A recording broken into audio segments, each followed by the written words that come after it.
आप सबको जय मसीह की। और मैं पास्टर अमित चौहान। आज मैं आपके लिए लेके आया हूँ निर्गमन अध्याय 11। जैसे कि हम निर्गमन से पढ़ रहे हैं और अभी तक हमने 10 अध्याय कंप्लीट कर लिए हैं। और आज हम देखेंगे कि 11 अध्याय हमें क्या सिखाना चाहता है। इससे पहले मेरे कुछ सवाल हैं आप लोगों को, जो मैं पढ़ा रहा हूँ और जो आप सीख रहे हैं, आपको अच्छा लग रहा है पढ़ना?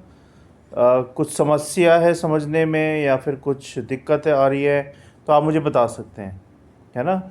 मैं हर बार यही बोलता हूँ कि अगर कोई क्वेश्चन है, कोई प्रॉब्लम है, कुछ भी है, तो आप मुझे मैसेज करके भेज सकते हैं। लेकिन मुझे नहीं लगता कि मुझे अभी तक किसी ने मैसेज नहीं किया है, तो इसका मतलब ये होता है कि सबको समझ में आ रहा है। और जैसे कि हम देख रहे हैं कि आजकल दुनिया में क्या हो रहा है, इंडिया पाकिस्तान का युद्ध होने वाला है या नहीं होने वाला है पता नहीं है। और जो पहलगाम में हुआ बहुत बुरा हुआ, नहीं होना चाहिए ऐसा। तो हमें क्या करना है, हमें सबके लिए प्रार्थना करनी है। और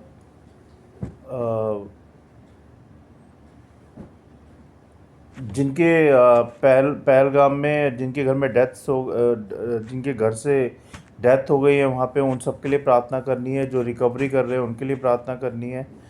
और ये सब हम करेंगे वचनों के बाद, जब हम फिनिश कर लेंगे उसके बाद हम सब करेंगे। और आपकी कोई सजेशंस है, आपके कुछ आइडियाज़ हैं तो आप मुझे दें, है ना। और प्रार्थना कीजिएगा कि हम और परमेश्वर की महिमा में कैसे बढ़ें, कैसे हम और ऑनलाइन चीज़ें लेके आएँ, और कैसे हम ऑनलाइन चीज़ों को और अच्छा बेहतर कर पाएँ। तो आपके जो भी आइडियाज़ हैं, बेहतर आइडियाज़ हैं, वो मुझे भेजें, मुझे बताएं। वेलकम है आप सबका। मुझे लिखें। मैंने बताया है आप लोगों को कि मेरा ईमेल आईडी है newstepswithjesuschristchurch@gmail.com। इस पे आप मुझे ईमेल कर सकते हैं। दूसरा, आप मुझे इंस्टाग्राम पे और यूट्यूब पे मैसेज कर सकते हैं कमेंट के ज़रिए। तो मुझे प्लीज़ बताएं कि क्या कमियां हैं, है ना। ये नहीं कि सब अच्छा अच्छा है, ऐसा नहीं होता। मैं भी परफेक्ट नहीं हूँ, मैं भी कहीं ना कहीं गलतियाँ करता हूँ। तो जो भी आप सुन रहे हैं, मुझसे सीख रहे हैं, पढ़ रहे हैं, प्लीज़ ज़रूर बताएं कि मैं कहाँ पे कुछ अगर गलती कर रहा हूँ तो मुझे कैसे इम्प्रूवमेंट करना चाहिए, कैसे क्या करना चाहिए, और क्या क्या नई बातें लानी चाहिए। तो प्लीज़ ज़रूर बताइएगा, है ना। आइए, इससे पहले कि हम लोग वचनों में जाएं, आइए हम सब मिलकर प्रार्थना करते हैं। हे पिता परमेश्वर, हम धन्यवाद देते हैं इस समय के लिए कि ये समय आपने दिया कि हम आपके बारे में बात कर पाएँ, आपकी वर्शिप कर पाएँ, आपके वचनों को पढ़ पाएँ, आपके वचनों को समझ पाएँ, उनको लागू कर पाएँ अपने जीवन में। इसके लिए धन्यवाद परमेश्वर। हमें हमारी सहायता करें, हमें बुद्धि समझ ज्ञान दे कि हम जब आपके वचनों को खोलते हैं, पढ़ते हैं, सुनते हैं, तो हमारा फोकस सिर्फ़ और सिर्फ आपके वचनों की ओर हो, हमारा ध्यान आपकी ओर हो, आपके वचनों की ओर हो। और हमें शैतान के हाथों से बचाएं प्रभु जी। हम सब की सहायता करें कि हम आपके वचनों को समझ पाएँ। हमें बुद्धि समझ ज्ञान दें, हमारे कानों को खोलें, हमारी समझ को खोलें। हम सारी बातों को आपके चरणों में रखते हैं, सुने ग्रहण करें प्रभु यीशु नासरी के नाम से, आमीन। तो जैसे कि हम निर्गमन पढ़ रहे हैं और हम निर्गमन ही कंटिन्यू करेंगे। उत्पत्ति हमने ख़त्म कर दिया है, 50 अध्याय थे उसके। और निर्गमन 11 अध्याय 1 पद से लेके और 11 पद तक हम पढ़ेंगे आज।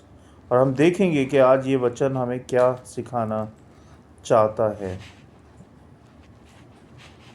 तो जैसे कि मैं वचन पढ़ता हूँ और फिर उसके बाद उस वचन का कंक्लूज़न बताता हूँ, तो आज भी हम ऐसे ही करेंगे। तो आप अगर नोटबुक है तो लिख लीजिएगा, अगर नहीं है तो कोई बात नहीं, रिकॉर्ड कर लीजिएगा, सुन लीजिएगा, जिससे कि आपको आगे दिक्कत ना हो। निर्गमन अध्याय 11 परमेश्वर की न्यायप्रियता और इज़राइल की मुक्ति की योजना को दर्शाता है ना। यह अध्याय मिस्र पर आने वाली अंतिम विपत्ति की घोषणा करता है। इतनी सारी परमेश्वर ने चेतावनियाँ दी फ़िरौन को, लेकिन फ़िरौन इतना ज़िद्दी था कि वो नहीं माना। तो अब वो परमेश्वर फ़िरौन को अंतिम चेतावनी देता है, जो कि हम इस अध्याय में देखेंगे। लिखा भी है इसमें, यह अध्याय मिस्र पर आने वाली अंतिम विपत्ति की घोषणा करता है, जिसे फ़िरौन मजबूर होकर इज़राइलियों को छोड़ दे, यानी कि स्वतंत्र करेगा। पहला पद कहता है, परमेश्वर की अंतिम चेतावनी। फिर यहोवा ने मूसा से कहा, एक और विपत्ति मैं फ़िरौन और मिस्र देश पर डालता हूँ, उसके पश्चात वह तुम लोगों को वहाँ से जाने देगा। यह निर्गमन 1 पद में लिखा हुआ है। और इसका उत्तर क्या कहता है? इसका उत्तर कहता है कि परमेश्वर की योजना निश्चित होती है और उसकी चेतावनियों को गंभीरता से लेना चाहिए। मजाक मस्ती में नहीं लेना चाहिए, इग्नोर नहीं करना चाहिए, ठट्टों में नहीं उड़ाना चाहिए, है ना। जब परमेश्वर आपको चेतावनी दे तो उसको सीरियसता, गंभीरता से लेना चाहिए। जब वह कुछ कहता है तो वह उसे पूरा भी करता है। कौन? जब परमेश्वर ने आपको कुछ कहा है, चेतावनी दी है, तो परमेश्वर उसको पूरा करके रहेंगे। ये नेताओं की तरह नहीं है या मंत्रियों की तरह नहीं है कि उन्होंने कुछ कहा और वो पूरा नहीं किया वोट के लिए। बट इसमें क्या होता है, परमेश्वर जो कहते हैं वो करते हैं। इसलिए परमेश्वर की चेतावनियों को ठट्ठों में ना उड़ाएं, उनको गंभीरता से लें, सीरियसता के साथ लें, जिससे कि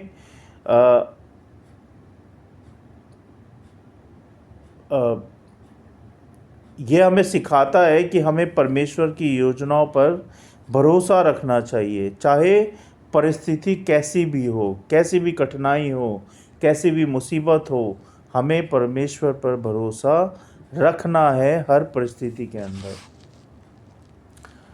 दूसरा पद, इज़राइलियों को मिस्रियों से गहने मांगने की आज्ञा, है ना। मेरी प्रजा को मेरी यह आज्ञा सुना कि एक एक पुरुष अपने अपने पड़ोसी और एक एक स्त्री अपनी अपनी पड़ोसिन से सोनी चांदी के गहने मांग ले। ये निर्गमन 11 अध्याय 2 पद में लिखा हुआ है। अब ये पद हमें क्या कहना चाहता है? क्या लर्निंग है इस पद से हमारी, है ना। लर्निंग ये है कि परमेश्वर अपने लोगों की आवश्यकताओं को पहले से जानता है। हमारी ज़रूरतों को परमेश्वर पहले से जानता है, और ना कि हम सब की ज़रूरतों को परमेश्वर जानता है कि हमें किस चीज़ की कब कहाँ ज़रूरत पड़ेगी। वो हमारी ज़रूरतों को जानता है और उनकी ज़रूरतों को पूरा करने की वो व्यवस्था करता है, ना कि उनकी बल्कि हमारी भी। जब हम परमेश्वर के विश्वास में, उनकी आज्ञाकारिता में चलते हैं तो परमेश्वर हमारी ज़रूरतों को जानता है, और जब वो हमारी ज़रूरतों को जानता है तो उनको पूरा करने के लिए वो व्यवस्था भी करता है। समझ गए आप मेरी बात को? ऐसा नहीं है कि परमेश्वर हमारी किसी बात को नहीं जानता। वो हमारे सर में कितने बाल हैं वो ये भी जानता है ना। तो इसीलिए परमेश्वर हमारी हर बात को जानता है, चाहे आप बोले नहीं बोले, आपके मन में क्या है, आपके दिल में क्या है, और आपके चेहरे पे क्या है, आप क्या बोलने वाले हैं, क्या सोच रहे हैं, परमेश्वर सब जानता है, क्योंकि वो परमेश्वर पिता है और उसने हमें रचा है।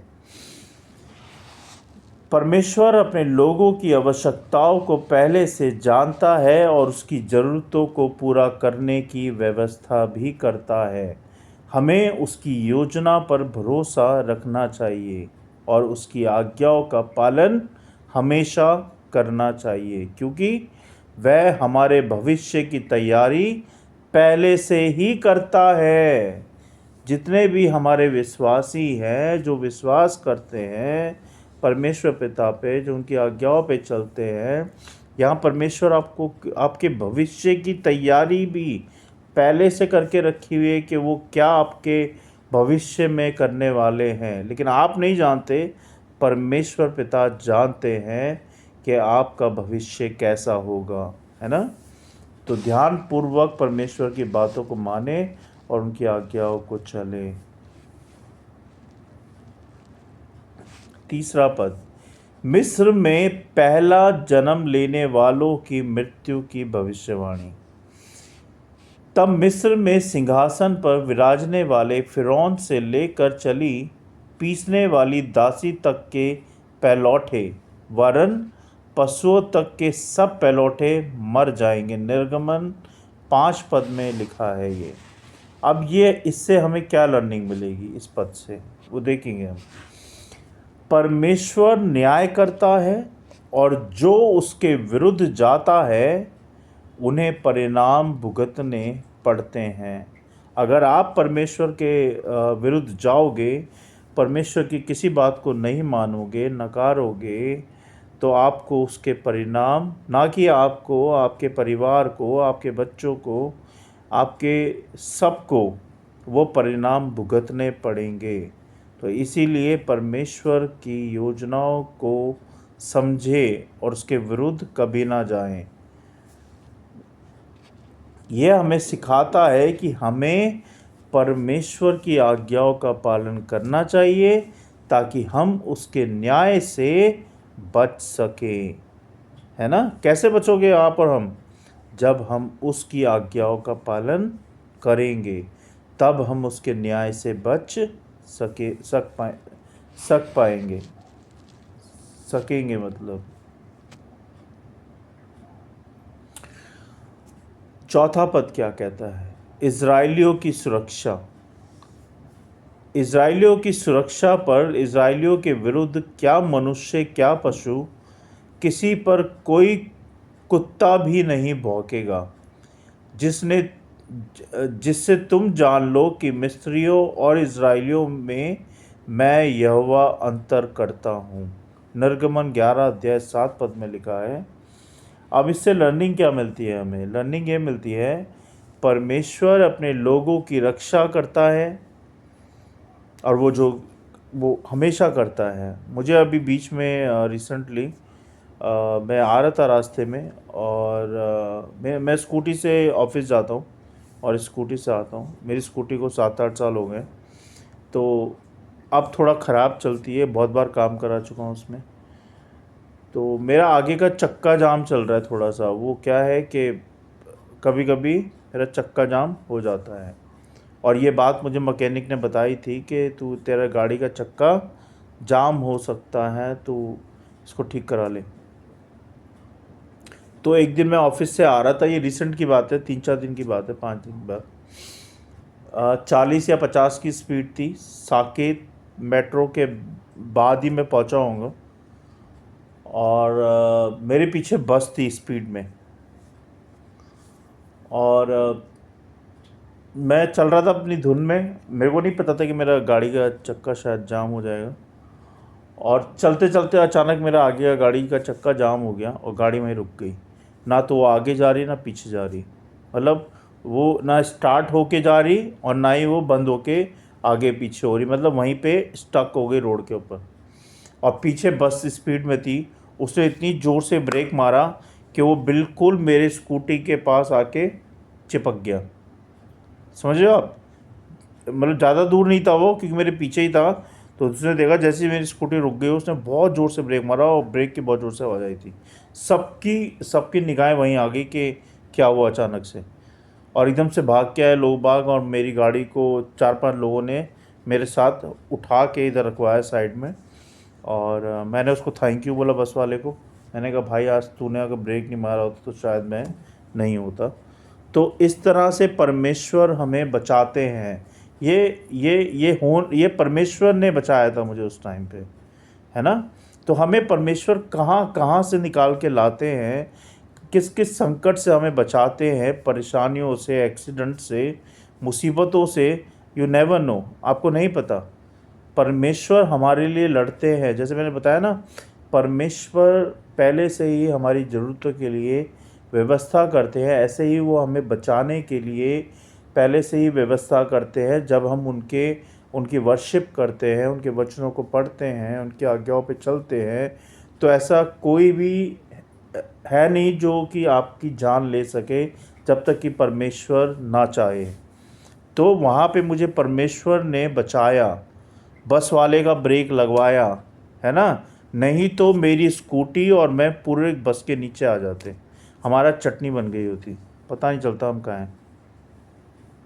तो ये परमेश्वर का धन्यवाद हो, ये छोटी सी गवाही थी आप लोगों के लिए, जिससे कि आपका भरोसा और परमेश्वर पर बढ़े, पिता परमेश्वर पर, यीशु मसीह पर।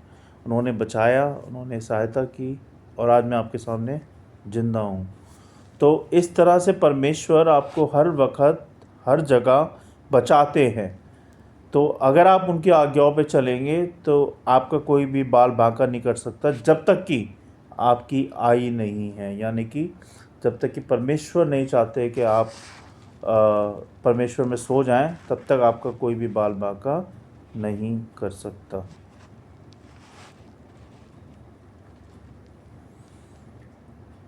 हाँ, तो हम कहाँ थे? हम थे परमेश्वर अपने लोगों की रक्षा करता है, जैसे कि उसने मेरी रक्षा की। और ये एक बार नहीं है, मुझे कितनी बार परमेश्वर ने एक्सीडेंट से बचाया है। रोज़ रोड पे ही रहता हूँ मैं सुबह से शाम तक, तो कहीं ना कहीं कुछ ना कुछ, कभी मैं गलती कर देता हूँ तो कभी सामने वाला गलती कर देता है। तो इस तरह से परमेश्वर हमेशा बचाता है ना। और जब आप सच में परमेश्वर की आज्ञाओं पे चलते हो, उनको मानते हो, उनको उनका क्रूस उठा के चलते हो, पीछे मुड़ के नहीं देखते, तो परमेश्वर आपको ज़रूर अपने हाथों में ले लेंगे। अब ज़रूर आपकी सहायता करेंगे हर पल हर सेकंड। और ये सच्ची बात है, एक्सपीरियंस है। परमेश्वर हमारा जीवित परमेश्वर है, उस पर भरोसा रखो, सच्चाई से उसको फॉलो करो, है ना। और उसके साथ साथ चलो, उसको प्यार करो, क्योंकि उसने हम पे इतना प्यार उड़ेला है कि उसने क्रूस पे अपना बलिदान दे दिया। तो ऐसा पिता परमेश्वर ना था, ना है, ना कोई होगा, है ना। वो सच्चा खुदा है जिसने अपने प्राण हमारे लिए दिए। कोई भी किसी के लिए अपने प्राण नहीं देता, आज के ज़माने में, ना पहले के ज़माने में। ये सिर्फ यीशु मसीह ही कर सकते हैं, जो कि उन्होंने हमारे लिए किया। ये सच्चाई है ना। तो हम 5वां पद पढ़ेंगे। सॉरी, चार हमने अभी कंप्लीट नहीं पढ़ा था उसका। 4 का हमने अभी लेसन नहीं सीखा पूरा। इसमें था कि परमेश्वर अपने लोगों की रक्षा करता है जब हम उसकी शरण में आते हैं, है ना। जब हम उसके पास आते हैं तो वह हमें विपत्तियों से बचाता है। और ये सच्चाई है। यह हमें सिखाता है कि परमेश्वर पर पूरा विश्वास रखना चाहिए, क्योंकि वह अपने भक्तों की रक्षा करता है, यानी कि अपने विश्वासियों की, अपने इज़राइलियों की, अपने भक्तों की रक्षा करता है। जो कोई उस पर विश्वास करेगा वो क्या करेगा? आनंद जीवन पाएगा। ये वचन में भी लिखा हुआ है ना, जो कोई उस पर विश्वास करेगा वो आनंद जीवन पाएगा। 5वां पद क्या कहता है? फिरौन की हठ धार्मिकता। मूसा और हारून ने फिरौन के सामने ये सब चमत्कार किए, पर यहोवा ने फिरौन का मन और कठोर कर दिया, सो उसने इज़राइलियों को अपने देश से जाने ना दिया। निर्गमन 11 अध्याय 10 पद में लिखा है ये। और हम देखेंगे कि इसकी लर्निंग क्या है, क्या उत्तर है इसका। हठ धार्मिकता और अहंकार हमें परमेश्वर की आशीषों से दूर कर सकता है। हठ माने जिद, और अहंकार माने प्राउड, मतलब कि मैं ही हूँ, बस मेरे सामने सब पानी कम है। समझ रहे हो मेरे को? होता है ना, एक मेरी एजुकेशन बहुत ज़्यादा है, मेरे पास पैसा बहुत है, मैं ये हूँ, मैं वो हूँ, मैं फलाना हूँ, मैं ढिमकाना हूँ, हैं, मैं अच्छा खाता हूँ, मैं अच्छा पीता हूँ, मेरे पास गाड़ी है, मेरे पास घर है, मेरा ये है, मेरा वो है। वो मतलब अपने को बेस्ट, बाकियों को रेस्ट। समझ गए आप? अपने को बेस्ट, बाकियों को रेस्ट, यानी कि कुछ नहीं समझता बाकियों को। ऐसे लोगों को परमेश्वर कहते हैं जो कि घमंड आ जाता है अपने अंदर, तो ऐसे लोगों को क्या बोलते हैं? परमेश्वर कहते हैं हठ धार्मिकता, हठ वाले मतलब जिद वाले जो धार्मिकता होती है, और अहंकार हमें परमेश्वर की आशीषों से दूर कर देता है। हमें हमेशा हमेशा, चाहे हम कितने भी अमीर हो जाएं, चाहे हमारे पास गाड़ी, पैसा, बंगलो कुछ भी आ जाए, चाहे हम कितने भी एजुकेटेड हो जाएं, चाहे हम पीएम के साथ बैठ रहे हो, चाहे सीएम के साथ बैठ रहे हो, हमें हमेशा नम्रता और आज्ञाकारिता के साथ परमेश्वर की इच्छाओं को स्वीकार करना चाहिए, क्योंकि परमेश्वर से बड़ा ना था, ना है, ना कोई और हो सकता। मैं शब्द जो है ना, वो सिर्फ और सिर्फ परमेश्वर बोल सकते हैं, ना कि मैं और आप, है ना। जहाँ मैं आ जाता है उसका मतलब होता है हम घमंडी हो गए, हम अहंकारी हो गए, है ना, हमारे अंदर घमंड आ गया किस चीज़ का। तो वो मैं जो होता है ना, वो मैं शब्द अपनी ज़िंदगियों से निकाल दो और नम्रता और आज्ञाकारिता के साथ परमेश्वर की इच्छाओं को स्वागत करो, अपने जीवन में उतारो, उसको लागू करो और उस पर चलो, तब जाके आपका जीवन सफल हो पाएगा। परमेश्वर की शक्ति न्याय और करुणा को दर्शाता है ना। यह अध्याय मिस्र के लिए अंतिम चेतावनी थी। जो हमने 11वां अध्याय पढ़ा, ये मिस्र के लिए अंतिम चेतावनी थी परमेश्वर की ओर से फिरौन के लिए, है ना, फिरौन और मिस्र के लिए, जो परमेश्वर की योजनाओं की पूर्णता को प्रमाणित करता है। फिरौन की हठ धार्मिकता के कारण मिस्र को गंभीर परिणाम भुगतने पड़े। किसकी वजह से भुगतने पड़े? फिरौन की वजह से, क्योंकि वो माना नहीं, उसने परमेश्वर की चेतावनियों को इग्नोर करता गया। परमेश्वर ने फिर अंतिम चेतावनी दी उसको, है ना, जो कि हम पढ़ रहे हैं, समझ रहे हैं। इसमें लिखा हुआ है कि मिस्र को गंभीर परिणाम भुगतने पड़े फिरौन की वजह से, जबकि इजराइलियों को परमेश्वर की सुरक्षा प्राप्त हुई, क्योंकि परमेश्वर चाहते थे कि वहाँ से इजराइलियों को छूट जाए, लेकिन फिरौन उन्हें नहीं छोड़ रहा था। और यह अध्याय हमें ये भी सिखाता है कि परमेश्वर की योजना अटल होती है, वो कभी भी डगमगाती नहीं है। ऐसा नहीं है कि परमेश्वर ने बोल दिया और वो नहीं होगा, वो हो के रहेगा। जो परमेश्वर ने बोल दिया है उसको कहते हैं अटल योजना, कोई उसको टस से मस नहीं कर सकता। और जो लोग उसकी आज्ञाओं का पालन करते हैं वे उसकी सुरक्षा और आशीषों को प्राप्त करते हैं। यह था इस अध्याय के अंतिम पद का अंतिम लर्निंग, है ना। एक बार मैं रिपीट कर देता हूँ जिससे कि आप लोगों को समझ में आए कि हमने क्या सीखा। ये निचोड़ बता रहा हूँ आपको मैं। परमेश्वर की शक्ति और न्याय करुणा को दर्शाता है। यह अध्याय मिस्र के लिए अंतिम चेतावनी थी, जो परमेश्वर की योजनाओं की पूर्णता को प्रमाणित करता है।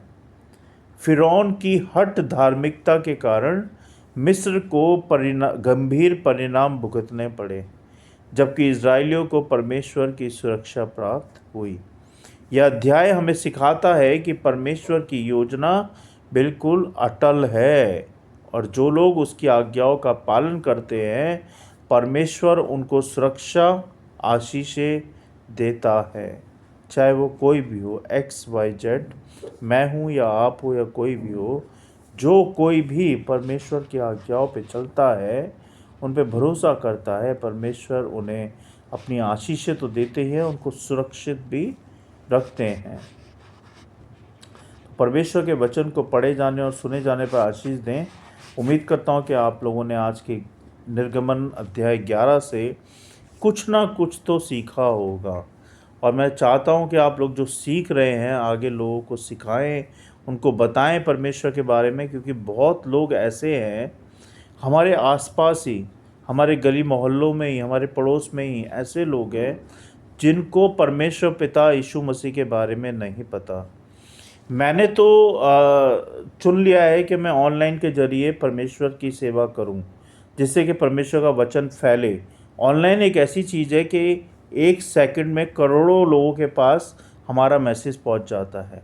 पहुंचता है कि नहीं पहुंचता, है ना? तो यही सेवा है।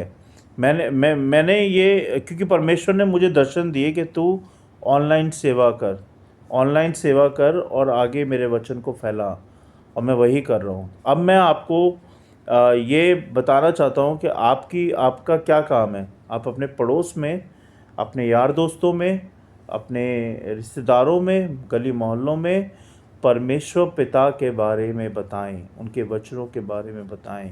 घबराएं नहीं, परमेश्वर पिता आपके साथ हैं। प्यार से, तसल्ली से, शांति से, किसी के साथ आपने बहस नहीं करनी, झगड़ा नहीं करना, बस उनका सुसमाचार सुनाना है आपने।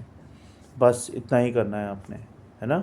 यीशु मसीह कौन है, क्या है, सब बताना है, क्योंकि इतने लोग हैं जो जानते ही नहीं कि यीशु मसीह कौन है। तो हम सब की ड्यूटी बनती है कि हम परमेश्वर पिता के वचन को फैलाएं और उनके बारे में उनको जानकारी दें। ठीक है? तो उम्मीद करता हूँ कि आप लोगों ने आज वचन से बहुत कुछ सीखा होगा। कल फिर मिलते हैं निर्गमन 12 अध्याय के साथ। आइए हम सब मिलकर प्रार्थना करते हैं। सर्वशक्तिमान हमारे अनुग्रहकारी पिता, राजाओं के राजा, प्रभु यीशु, हम धन्यवाद देते हैं इस समय के लिए, और आपकी स्तुति, आपकी महिमा, आपकी प्रशंसा करता हूँ, क्योंकि आप महान हैं। आप ही सत्य, आप ही मार्ग और आप ही जीवन हैं। आप ही सृष्टि के रचयिता हैं, आप ही अन्नदाता हैं, आप ही रोटी हैं, आप ही सूरज और चाँद हैं, आप ही हमारे मालिक हैं और आप ही हमारे सब कुछ हैं। धन्यवाद देता हूँ प्रभु इस समय के लिए कि आपने समय दिया कि हम आपके वचनों को पढ़ें, सुने, सीखें और दूसरों को बताएं। होने दे प्रभु कि हमारे अंदर से हर घबराहट को दूर करें, जिससे कि हम आपके बारे में, आपके वचन के बारे में लोगों को बता पाएं। हम सबको शक्ति, सामर्थ, बल दे प्रभु कि हम जब आपके सुसमाचार को, आपके वचनों को, आपके बारे में हम दूसरों को बताते हैं तो हम घबराएं ना, हम परेशान ना हो, हम कॉन्फिडेंस के साथ आपके सुसमाचार को बता पाएँ, जिससे कि जो आपने हमें सिखाया है हम उनको वो भी सीख पाएँ, वो भी जान पाएँ कि प्रभु यीशु मसीह कौन है, क्या है। हम सब की सहायता करें प्रभु कि हम आने वाले दिनों में ये सब कर पाएँ और करोड़ों लोगों तक पहुंच पाए जो लोग आपको जानते नहीं हैं, आपके वचन को जानते नहीं हैं। प्रभु जी, हम सब की सहायता करें। जो लोग मुझे देख रहे हैं, सुन रहे हैं, उन सब की रक्षा करें, उन सब की सहायता करें प्रभु। सबको ब्लेस करें, उनके परिवारों को ब्लेस करें प्रभु जी। अगर कोई बीमार है तो उनको चंगाई दे परमेश्वर। अगर किसी के पास खाने के लिए नहीं है तो उनको खाना दे प्रभु जी। जिसके पास जॉब नहीं है उसको जॉब दें प्रभु जी। जिसके पास घर नहीं है उसको घर दें प्रभु जी। जिसके पास कपड़ा नहीं है उसको पहनने को दे परमेश्वर। सबकी सहायता करें मेरे प्रभु, सबकी रक्षा करें और सबको संभालें मेरे प्रभु, क्योंकि आप सच्चे खुदा हैं, सच्चे परमेश्वर हैं। सबकी सहायता करें और हमारी भी सहायता करें प्रभु कि हम दिन प्रतिदिन आपके वचनों को ऐसे ही प्रचार कर पाएँ, ऐसे ही हम आगे बढ़ा पाएँ, ऐसे ही हम लोगों तक पहुंच पाएँ प्रभु जी। हमारी सहायता करें, हमारे बच्चों की सहायता करें, हमारे परिवारों की सहायता करें, हम सब की सहायता करें प्रभु जी। बहुत बहुत धन्यवाद। और होने दे प्रभु कि हम तुझ पे ही भरोसा करें, तुझसे ही हम मांगें, तुझसे ही हम बोलें प्रभु, क्योंकि तू ही हमारा पिता परमेश्वर है, तू ही हमारा सब कुछ है। धन्यवाद के साथ मैं सारी विनती, प्रार्थना और इन वचनों को हम सबको आपके हाथों में सौंपता हूँ। आप देखे संभालें प्रभु यीशु नासी के नाम से, आमीन। सबको जय मसीह की। Praise the Lord. Thank you so much for watching मी। और इस वीडियो को ज़्यादा से ज़्यादा लोगों के साथ शेयर करें, लाइक करें, फॉलो करें, जिससे कि आपको हर वचन के लेटेस्ट अपडेट्स मिलते रहें। और हमारा काम फॉलोअर्स बढ़ाना या लाइक बढ़ाने के लिए हम ये वीडियो नहीं बना रहे हैं। सबसे मेन हमारा जो फोकस है वो है हम लोगों तक पहुंच पाएँ परमेश्वर के वचन के साथ, है ना। जो काम प्रभु ने मुझे सौंपा है वो काम मैं पूरा कर पाऊँ, तो उसमें मुझे आपकी सहायता चाहिए। मेरी सहायता करें और इस वीडियो को ज़्यादा से ज़्यादा लोगों तक फैलाएं, जिससे कि जो आप सीख रहे हैं वो भी सीख पाएँ, है ना। और पूरा वीडियो ज़रूर देखें, क्योंकि जब तक आप पूरा वीडियो नहीं देखेंगे आपको कुछ भी समझ में नहीं आने वाला। इसके लिए पूरा वीडियो आपको देखना पड़ेगा, ठीक है। कुछ भी क्वेश्चन है, कुछ भी पूछना है, कुछ भी बात करनी है, प्रार्थना करनी है, हमें बताएं। हमारी टीम, हम सब मिलके आपकी प्रार्थना करेंगे, आपके लिए प्रार्थना करेंगे। धन्यवाद। Good night. God bless you all. कल फिर मिलते हैं निर्गमन 12 अध्याय के साथ। Thank you so much. जय मसीह की।